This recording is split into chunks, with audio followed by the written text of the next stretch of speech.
오늘은 치유와 믿음의 관계에 대해서 좀 함께 나누려고 합니다. 오늘 등장인물은 회당장 야이로와 12회를 혈루증으로 고통을 받던 여인의 이야기입니다. 이 두 사람에게는 공통점이 있었습니다.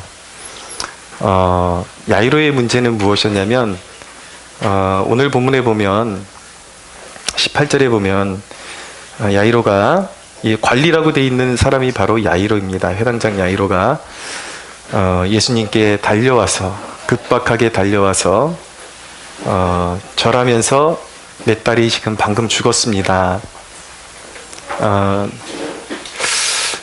절망의 끝자락에 서 있는 거죠. 마가복음에 보면 거반 죽어갈 때 왔다 그랬는데 이제 그 후반부 기사를 보면 이제 죽은 것으로 나타나기 때문에 항상 성경의 포커스는 그 메시지의 포커스가 있기 때문에 그 약간의 차이 때문에 우리가 혼동을 빚을 필요는 없습니다. 결과는 똑같습니다. 죽었습니다. 딸이 죽었어요. 12회를 혈루증으로 나오는 여인, 12년 동안 이 혈루의 근원을 고치기 위해서 많은 의사들을 찾았지만 고칠 수가 없었습니다. 인생의 끝자락까지, 막다른 골목까지 가게 된 것이죠. 이 두 사람의 그 공통점은 무엇이냐면 절망의 끝자락에 서게 되었다라는 것입니다.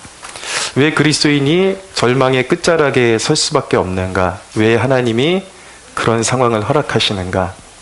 그 이유를 우리가 잘 알아야 됩니다. 그것은 무엇이냐면 우리의 삶의 주도권을 완전히 주님께로 이양시키게 하기 위해서 이런 끝자락에 두시는 것입니다. 많은 사람들이 교회 안에 있지만 교인이다, 성도라는 이름을 가지고 있지만 참 성도가 되는 것은 쉬운 일이 아닙니다. 교회 안에 있지만 참 성도가 아닐 수도 있는 것이죠. 자기의 삶의 주도권을 완전히 주님께 이양시키지 않는 한 참 성도라고 불릴 수가 없는 것입니다. 근데 그게 인간의 힘으로 되지를 않아요. 그래서 하나님께서 그 사랑하시는 백성들에게 주시는 것이 무엇이냐면 인생의 끝자락에 세우시는 것입니다. 근데 그것이 죽을까 말까 하는 정도가 아니라 죽게 하시는 고통까지 갈 수가 있다라는 거예요. 그래서 주님께 우리의 삶의 주도권이 완전히 이양되기까지는 죽어가는 고통을 감내해야 하는 부분이 있습니다. 죽기가 매우 힘들어요. 그런데 죽어야 하나님의 역사가 시작되는 것입니다. 요한복음의 말씀에 보면은 말씀 한 구절 찾아서 읽어드리겠습니다. 여러분들이 잘 아시는 나사로에 관한 기사입니다. 요한복음 11장에 있는 기사인데 예수께서 본래 마르다와 그 동생 나사로를 사랑하시더니 나사로가 병들었다 함을 들으시고 그 계신 곳에 이틀을 더 유하셨다. 사랑하는 사람이 죽어간다라는 이야기를 듣고 이틀을 더 유하시는 거예요. 이해가 가지를 않죠. 근데 거기에는 하나님의 뜻이 있단 말입니다. 주님의 뜻이. 그것이 무엇이냐면 15절에 예수님께서 이렇게 말씀하십니다. 내가 거기 있지 아니한 것을 너희를 위하여 기뻐하노니 이는 너희로 믿게 하려 함이라. 그러나 그에게로 가자 하시니 예수님이 나사로가 죽게끔 기다리신 이유는 무엇이냐면 죽어야 하나님의 영광이 나타나기 때문입니다. 그리고 그것을 보는 사람들에게 믿음을 주시기 위해서 나사로가 죽기까지 기다리신 것입니다. 여러분, 믿음은 주님이 주님이 역사하시도록 하는 매개체가 무엇인가? 그것이 믿음이라는 것입니다. 믿음이 있어야 역사가 나타나는 것입니다. 근데 우리가 첫 번째로 고민해보고 싶은 것은 무엇이냐면 믿음의 표현의 방식은 다 다를 수 있지만 그 본질은 똑같다라는 것입니다. 자, 회당장 야이로를 보십시오. 이 사람의 그 액션을 보면 굉장히 역동적입니다. 주님 앞에 딸이 죽었으니까 다급한 거예요. 달려와서 예수님 앞에 절하고 무릎 꿇습니다. 그리고 예수님을 막 보챕니다. 내 딸이 죽었습니다. 굉장히 역동적입니다. 굉장히 주도적입니다. 주님이 안 움직이실 수가 없겠죠.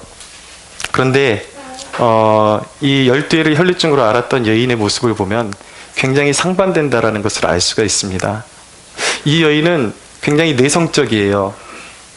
그리고 이 혈루증이라는 병 자체가 유대인들에게는 굉장히 불결한 병으로 취급을 되었기 때문에 사회성을 가질 수 없는 거죠. 오랫동안 방치되어 있었기 때문에 사람들 앞에 나서는 게 이게 보통 용단이 필요한 것이 아닙니다. 그러니까 열등감이 생길 수밖에 없는 거예요. 그러니까 이 여인의 액션을 보면 뒤로 오는 거예요. 주님 뒤로 조심조심 와서 사람들한테 가서 사이에 껴서 살짝 주님 옷가에 손을 대는 것이죠. 근데 여러분, 내성적인 사람이 직접적인 사람보다 더 무서운 면이 있다라는 것을 아십니까? 이 외향적인 사람은요, 이 야이로를 보십시오. 달려왔지만 이 사람은 주님께 살려달라고 간구하는 데서 그쳤지만 이 내성적인 여인은 비록 말을 걸 수 있는 용기는 없었어요, 주님 앞에. 그러나 뒤에 와서 주님의 옷가에 손을 얹는 것입니다. 더 대단한, 어쩌면은 외향적인 사람보다 더 대단한 결단일 수가 있다라는 것입니다. 그런데 여러분, 이 두 사람의 공통적인 모습이 무엇이냐면, 두 사람이 공통적으로 가지고 있는 것은 한 사람은 외향적이고 한 사람은 내향적이지만 이 두 사람 모두가 표현하는 방식은 다르지만 같은 한 가지를 가지고 있었는데 그것이 무엇이냐면 주님을 향한 간절함이라는 것이었습니다. 여러분, 어떤 아이를 안아주면 어떤 아이는 적극적으로 달려와서 안아달라고 하는 아이가 있습니다.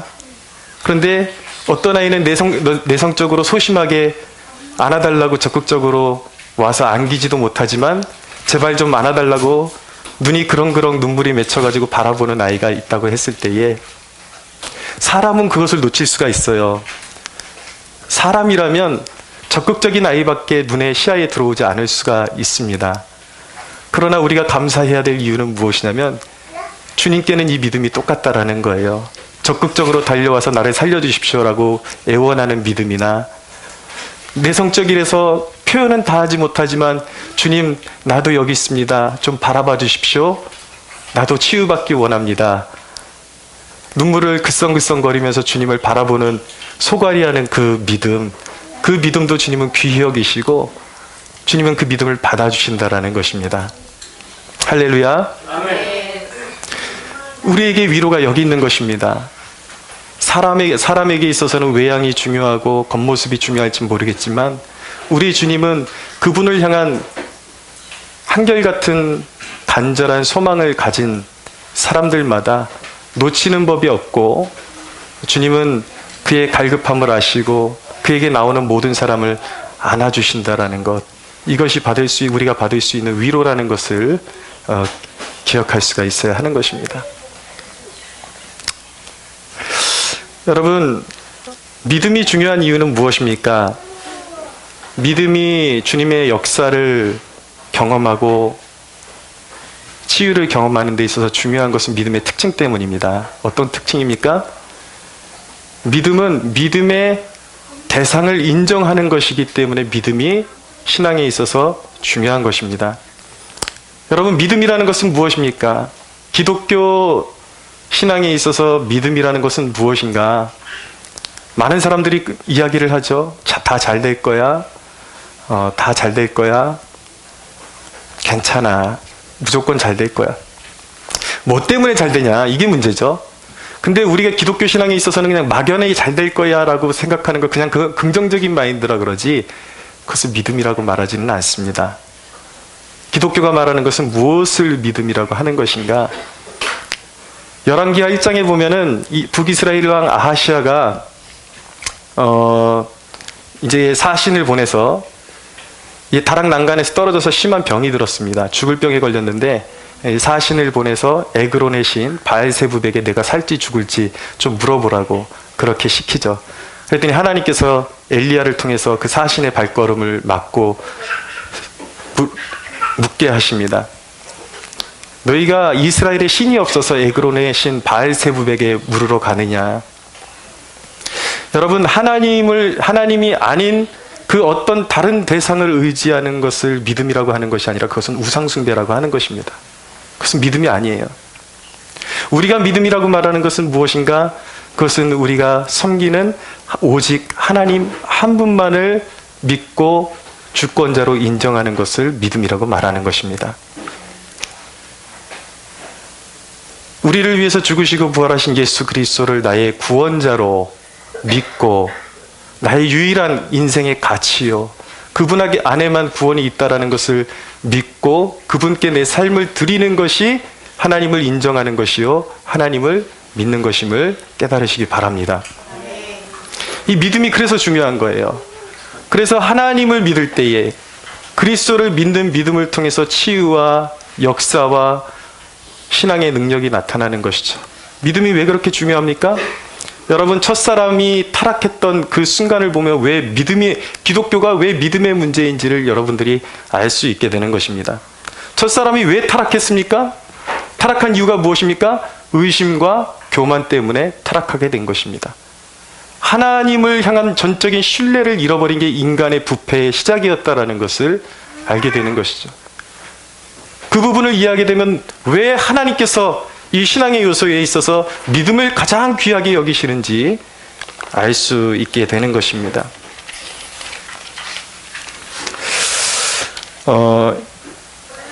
첫사람에게 이 사탄이 와서 뭐라고 했습니까? 어떻게 했습니까? 하나님을 향한 불신을 조장하는 거예요. 하나님은 사람에게 이 동산에 있는 모든 것을 다 먹어도 좋다, 열매들을. 그러나 동산 중앙에 있는 열매만 먹지 말라고 하셨습니다. 근데 사탄이 하와에게 와서 하나님에 대한 불신을 심어줍니다. 하나님이 정녕 이 동산에 있는 모든 열매를 먹지 말라고 하더냐. 거기서부터 불신이 시작됩니다. 뭔가 뉘앙스가.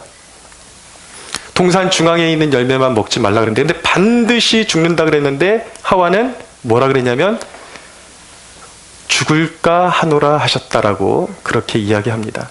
왜곡이 시작되고 불신이 시작되고 사탄이 뭐라 그럽니까? 하나님께서 그것을 먹지, 중앙에 있는 동산 중앙에 있는 나무의 열매를 먹지 말라고 하신 이유는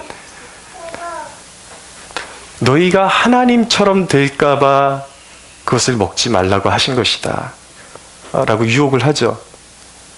그랬더니 인간의 마음 가운데 피조물의 위치에서 만족하는 마음을 잃어버리고 자신들도 하나님처럼 자기 주도적인 삶을 살아가기를 원하는 인간의 마음이 일어나고 하나님이 자기들을 속였을 수도 있다라는 불신 가운데 떨어지게 되면서 동산 중앙에 있는 선악을 아는 열매를 따먹게 되면서 인간은 불신의 존재가 되고 죄인이 되고 생명에서 떨어져서 영원히 지옥에 갈 수밖에 없는 그런 존재가 된 것입니다.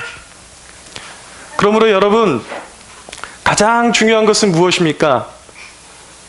여러분, 인류의 타락은 의심으로부터 시작된 것입니다.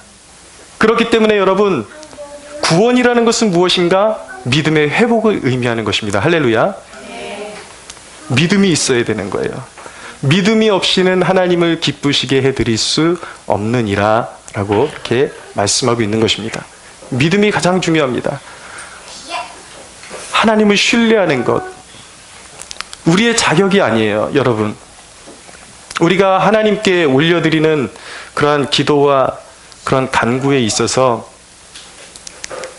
우리가 항상 오해하는 부분은 나보다 더 경건해 보이는 어떤 사람, 나보다 어떤 더 자격이 있는 사람의 기도는 하나님이 더 잘 들어주시지 않으실까라는 오해가 있지만 그렇지 않습니다. 인간은 모두가 하나님 앞에서 죄인이에요. 하나님께서 무엇을 가장 기뻐하시고 즐겁게 연락하기를 원하시는가? 여러분, 우리가 행동으로서도 하나님을 기쁘시게 해드릴 수 있지만 하나님께서 가장 기쁘게 받으시는 것은 무엇이냐면 우리의 믿음임을 깨달아야 하는 것입니다. 내가 할 수 없는 것을 하나님이 이루신다. 내가 내 스스로의 죄를 사할 수 없지만 내가 하나님의 아들이신 예수 그리스도를 믿을 때에 나의 죄는 사함을 받는다. 할렐루야. 그리스도 안에서 믿는 자에겐 능치 못함이 없느니라. 할렐루야. 그것을 믿기를 원하시는 것입니다. 여러분, 우리에게 기도가 중요합니다. 그런데 지금 이 순간 중요한 것은 무엇인가? 믿음의 기도가 중요합니다. 믿음의 기도가 회복되어야 하는 것입니다. 우리가 모든 순간순간마다 믿음의 기도를 드리고 있었다고 생각하지만 그렇지 않을 수도 있다는 것을 우리가 깨달을 수 있어야 하는 것입니다. 여러분, 지금 우리가 처해 있는 이 상황들, 현실들이 너무나도 정말 어두움의 극단으로 지금 이 나라가, 이 민족이 치닫고 있다라는 것. 요한계시록에 보면 무저갱에서 굉장히 두렵게 생긴 황충이라는 그런 존재가 이렇게 올라오는 것을 보여주는데, 이것이 올라오면서 온 세상을 파헤쳐놓고 파괴하는 그런 장면을 보여줍니다. 오늘날의 그런 모습들, 특별히 우리 대한민국에서 이루어지고 있는 일들을 바라볼 때에 무저갱의 문이 열린 것 같다라는 생각이 들 정도로, 정신을 못 차릴 정도로 영적인 어두움으로 가득 차 있습니다. 먼저 첫째로 보면은 교회가 다 산산조각 나고 있어요. 정신을 차리지 못하고 있습니다. 며칠 전에 제 아내를 통해서 간접적으로 아는 어떤 교회에 대한 이야기를 들었는데, 꽤 많은 사람들이 그 목사님의 그 성품이나 설교를 듣고 찾아오는 교회였다고 해요. 근데 갑자기 그 목사님이 사임하게 되었다라는 거예요. 왜 그런가 자초지정을 들어보니까 이유가 무엇이냐면 바로 여자 문제에 걸려가지고 또 성적인 그 죄악에 빠져가지고 교회가 지금 이제 파탄이 난 것입니다. 한두 교회가 아니에요. 어떻게 이럴 수가 있을까? 이해가 가지 않을 정도로 많은 교회들이 그런 아픔을 가지고 있습니다. 저희 교회에 지금 직접적으로 나오진 못하고 있지만 저희 교회를 위해서 같이 간접적으로 기도해 주시는 형제님도 그런 아픔이 있더라고요. 작은 교회에, 저희 교회에 와서 같이 신앙생활을 하고 싶지만 지금 두려움이 있는 이유가 이전에 섬기던 교회 목사님이 그런 성적인 범죄에 연루가 되면서 교회가 깨져버리면서 이 양떼들이 엄청나게 상처를 받고, 믿었던 목사님인데 굉장히 저분만은 틀림이 없다라고 생각했던 목사님인데 이런 일이 벌어진단 말이에요. 산산조각 나고 있습니다. 세습의 문제, 그리고 교회 안에 내부의 문제, 이단이 들어와서 파헤치고 교회가 정신을 차리지 못하고 있습니다. 영적인 전쟁이, 도대체 사람의 힘으로 수습할 수 없는 영적인 전쟁이 벌어지고 있다라는 것이죠. 이 나라의 모습을 보십시오. 이건 영적이라고밖에 판단을 할 수밖에 없는 상황이에요. 여러분, 청와대에 주사파가 버젓이 있고 그들을 쉴드를 쳐주는 목사들은 이번에도 뭐 토지 공개념 제도가 뭐 성서적이냐 아니냐 가지고 문제를 제기를 하는데, 보시자고요. 그러면 이 정부를 옹호해주는 좌파 성향의 목사들의 말이 옳다면, 그들은 좌파 이 정부가 내놓는 안마다 다 성서적이다, 성경적이다 이렇게 쉴드를 쳐주는데, 그러면 그게 진짜라면 적어도 목사의 어떤 조언을 통해서, 목사들의 어떤 협의체나 조언을 통해서 나온 아닌가? 믿을 만한 근거가 있어야 되는데 그렇지 않고, 그들이 쉴드 쳐주는 모든 법안마다 누구의 입으로부터, 누구의 손으로부터 나왔는가? 다 김일성을 옹호하는 주사파로부터 나온단 말이에요. 이것을 어떻게 성서적인 개념이라고 믿을 수가 있냔 말이에요. 국민을 속여도 어떻게 그렇게 속일 수가 있냔 말이에요. 그것도 하나님의 교회의 목사들이라는 사람들이 하나님을 두려움이 없이 어떻게 이렇게 교회를 속이고 성도들을 속이고 하나님 두려운 줄 모르고 그러고 있냐는 말이죠.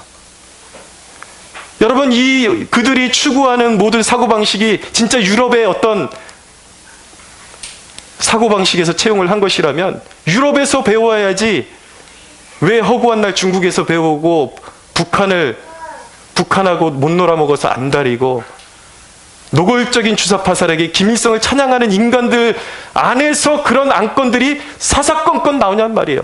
그걸 믿으라고 말하는 목사들, 그것을 믿고 있는 성도들, 버젓이 대한민국은 우리 믿음의 선조들의 피를 흘려서 자유대한민국으로 세운 나라인데, 이 나라의 청와대에 김일성을 옹호하는 세력이 지어낸 말도 아니고 분명히 데이터가 있고 엄연한 사실임에도 불구하고 어떻게 그런 것들을 눈을 감고 맹목적으로 그들을 높여주고 그들의 안건을 지지해주고 그것이 성경적이라고 말할 수가 있냐라는 것이죠. 미치지 않고는 할 수 없는, 돌아버리지 않고는 할 수 없는, 귀신에 씌이지 않고는 할 수 없는 그런 일들이 오늘날 교회에, 여러분 세상 사람들이 그러는 것은 이해를 할 수 있습니다. 세상은 원래 그런 거잖아요. 자기의 고향에 따라서, 자기의 당락에 따라서 선택할 수 있는 사람들이 세상 사람들이에요. 뭐 두려운 게 있어야죠. 성도들이 그럴 수 있어요. 무지하면 그럴 수 있어요. 그러나 성도들을 이끌어가야 하는 목사들이 어떻게 한 영혼이 아니라 수백, 수천, 수만이 될 수 있는 영혼들을 지옥의 자식으로 만들어버릴 수 있는 그런 짓을 할 수가 있냐라는 말이죠. 지금 우리 사회가 정상이라고 보이십니까? 이념으로 가득 찬 사회?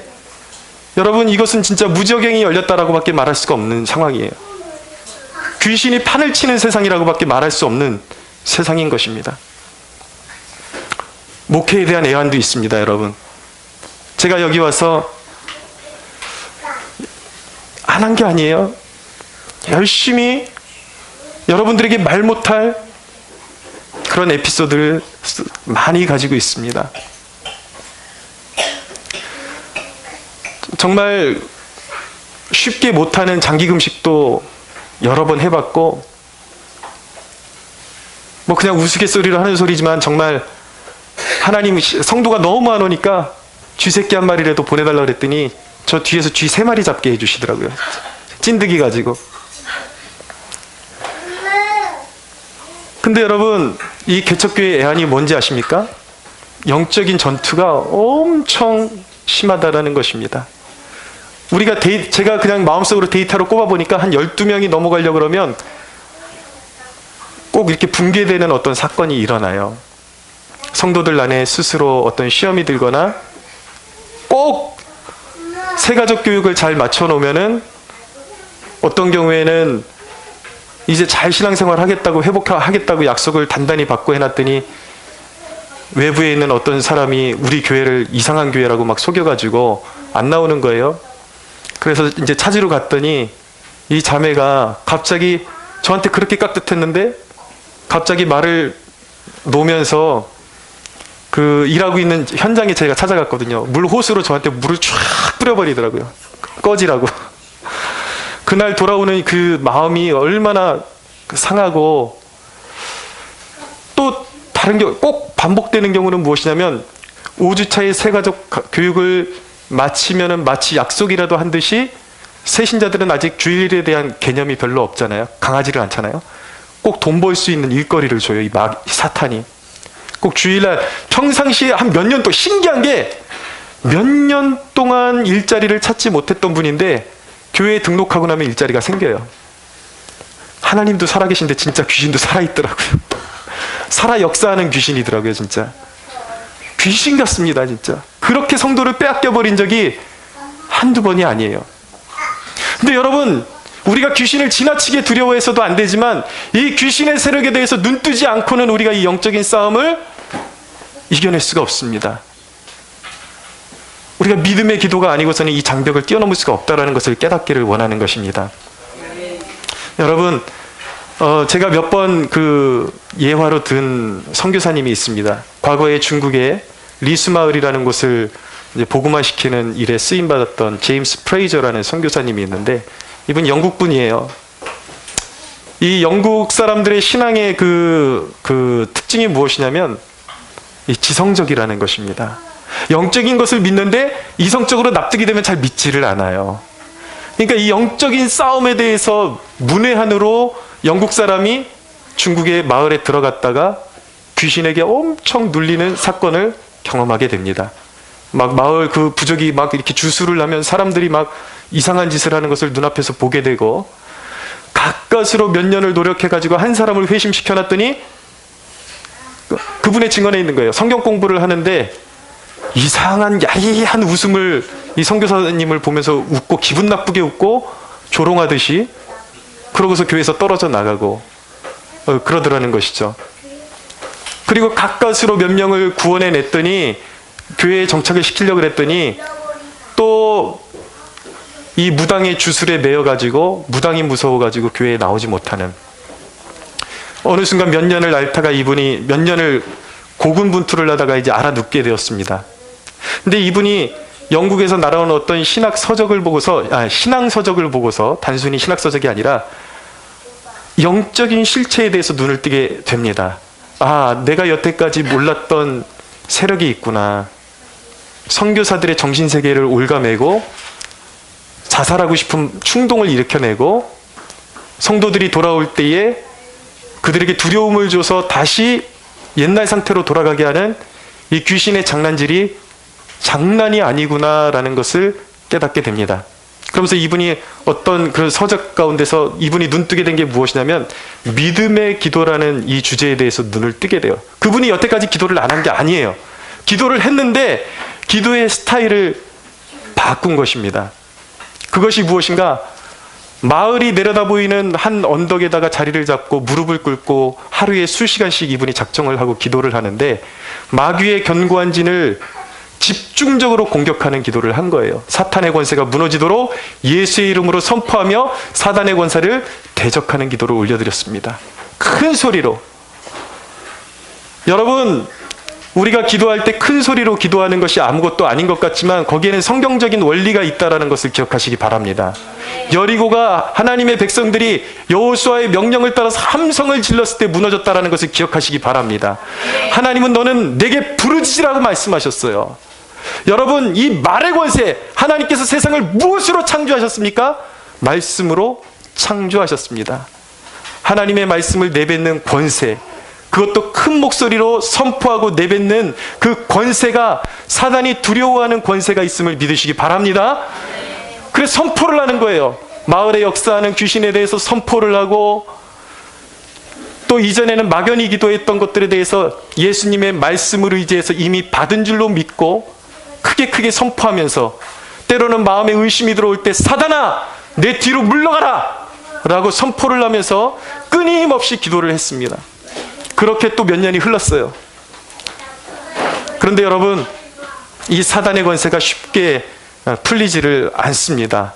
몇 년을 그렇게 기도했는데도 역시 고군분투를 하다가 이제 사역을 포기해야 되겠다, 이제 좀 접을 때가 됐구나 라고 마음을 먹고 접으려고 하는 순간, 어떤 마을에 있는 한 사람이 달려온 거예요. 아무개 집에서 지금 예수님을 믿기를 원하는 한 사람이 나타났다고. 찾아가니까 복음을 설명해 주니까, 예전에는 그렇게 설명을 해 주어도 믿지 않았던 사람이 예수님을 믿기로 결단을 합니다. 그러면서 한 집이 주께로 돌아오기 시작하니까 가는 곳마다 주께로 돌아오는 역사가 일어나기 시작하는 것입니다. 할렐루야. 그래서 결국은 어떻게 됐는가? 제임스 프레이저가 살아있는 그 당시에 리스마을 전체가 주께로 돌아오는 역사가 일어나게 되는 것입니다. 할렐루야. 여러분, 이 마지막 시대에 우리가 승리하는 영적인 싸움을 싸우기 위해서는 기도의 방식을 바꿔야 됩니다. 끈기를 가져야 하는 것입니다. 우리가 대적하고 있는 원수 마귀는 한 번에 뿌리 뽑히지 않을 것입니다. 그러나 그는 지속적으로 우리에게 달려들겠지만, 우리 또한 그 존재를 인식하고 나사렛 예수의 이름에 권세가 있음을 믿고 선포하는 기도로 우리 성도들이 힘을 합쳐서 끊임없이 사단의 세력에 도전하고, 사단의 세력이 교회에 형성해 놓은 견고한 진을 부수는 기도를 드릴 수 있다면 우리는 승리할 수 있음을 믿으시기 바랍니다. 이 시대의, 이 어두운 시대, 이건 선택의 문제가 아니에요. 우리 그리스도인들의 사활의 문제인 것입니다. 여기서 지면 주저앉는 거예요. 교회는 끝나는 것입니다. 수많은 생기 없는 교회들 보십시오. 왜 생기가 없습니까? 원래 생기가 없는 것이 아니에요. 이 영적인 전쟁을 뚫지 못했기 때문에 그 상태에 머물러 있거나 문을 닫게 되는 것입니다. 그러나 여러분, 오늘날 부흥을 보기를 원하는 저와 여러분들은 영적인 진지함을 가지고 원수의 견고한 진에 대해서 도전해야 함을 믿으시기 바랍니다. 우린 이겨야 돼요. 뚫어야 돼요. 우리는 부흥을 볼 것입니다. 할렐루야. 하루의 결단으로 안 돼요. 여러분들의 인생을 바치셔야 돼요. 결단하셔야 돼요. 여러분, 오늘날 수많은 젊은이들이 좀 정신 차렸으면 좋겠습니다. 오늘날 좀 헌신한다는 젊은이들도 주님 앞에 나와서 기도에 시간을 작정하고 기도하는 것을 두려워해요. 왜냐하면 겉으로는 믿음이 좋은 것 같은데 기도의 시간을 자기가 시간을 빼앗긴다라고 생각하는 거예요. 영안이 열리지를 않는 것이죠. 그런데 결론은 무엇입니까? 그들이 쫓아가는 길은 무엇입니까? 세상 사람들이 쫓아가는 그 길을 쫓아가고 있는 것이죠. 여러분, 오늘날의 청년들이 그렇게 길길이 자기의 길을 개척하기 위해서 자기 힘으로 살아갔을 때에 이전에 우리 믿음의 세대들보다 그들이 더 나은 삶을 살아가고 있다라고 결코 말할 수 있습니까? 믿음이 초토화됐습니다. 오히려 실험난에 흔들리고 있습니다. 시달리고 있습니다. 적어도 여러분, 제 시대 이상으로 거슬러 올라가면은 기도하는데 갈등이 없었습니다. 자기의 인생을 학창시절에 1, 2년은 그냥 헌신하고 하나님께 드렸던 청년들이 있었습니다. 그러나 여러분, 그들이 망했습니까? 오히려 그들이 이 사회의 기초를 다 세웠음을 우리는 깨닫는 영안이 열릴 수 있게 되기를 바랍니다. 여러분, 둘 다 성공할 수가 있어요. 기도 안 하고 성공할 수 있어요. 기도 안 하고 성공해서 배출한 것이 무엇입니까? 우리 그리스도인들이 기도 안 하고 세상에서 성공해서 배출한 것, 유일한 한 가지, 세속적인 자식들, 세상에서 성공한 지옥 가는 자식들 배출한 것. 근데 여러분, 미련해 보이지만 여러분, 제가 들은 경우에는 모두 그렇습니다. 부모 세대에 2시간씩 3시간씩 하루에 미련하게 기도했던 그 부모의 자식들. 여러분, 제가 이전에 있던 처음으로 사역했던 교회가 온누리교회인데 그 창립자가 하용조 목사님이세요. 하용조 목사님의 아버님이 하루에 4-5시간씩 기도하셨던 분이에요. 어머니는 마을 돌아다니면서 귀신 쫓아내시고. 여러분, 그 자식들이 다 하나님께 쓰임 받잖아요. 기도는 헛되지 않습니다. 할렐루야. 믿음의 기도가 필요합니다.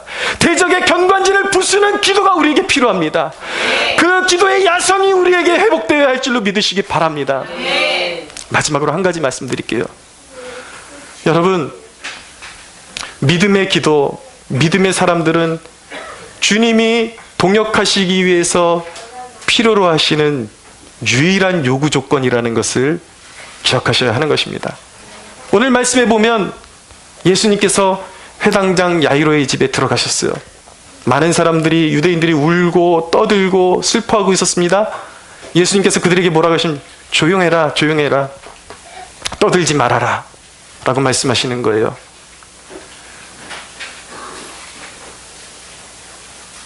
오늘 24절에 보면 예수님께서 이르시되 물러가라, 물러가라. 여러분 주의하십시오. 자, 예수님께서 이 소녀가 죽은 것이 아니라 잔다라고 말씀하셨는데 그것을 비웃는 자들은, 믿지 않는 자들은 다 내보내셨습니다. 우리식으로 말하면 너희들하고 같이 사역 안 한다, 너희들하고 같이 일 안 해. 여러분, 믿음이라는 것이 무엇인지 아십니까? 믿음은 죽은 자를 바라보는 것이 아니라 죽은 자를 살리시는 하나님을 바라보는 것이 믿음임을 깨달으시기 바랍니다. 그게 믿음이에요. 주님이 누굴 데리고 들어가시는가? 절박함이 있는 이 죽은 여자 아이의 부모와 베드로와 요한과 야고보만 데리고 들어가십니다. 이들을 동역의 기쁨에 동참하게 만드시는 거예요. 믿음의 사람들. 이 말씀 묵상하면서 제가 큰 회개가 됐습니다. 6년 가까이 이곳에 기도하면서 제가 너무 많이 지쳐 있는 거예요.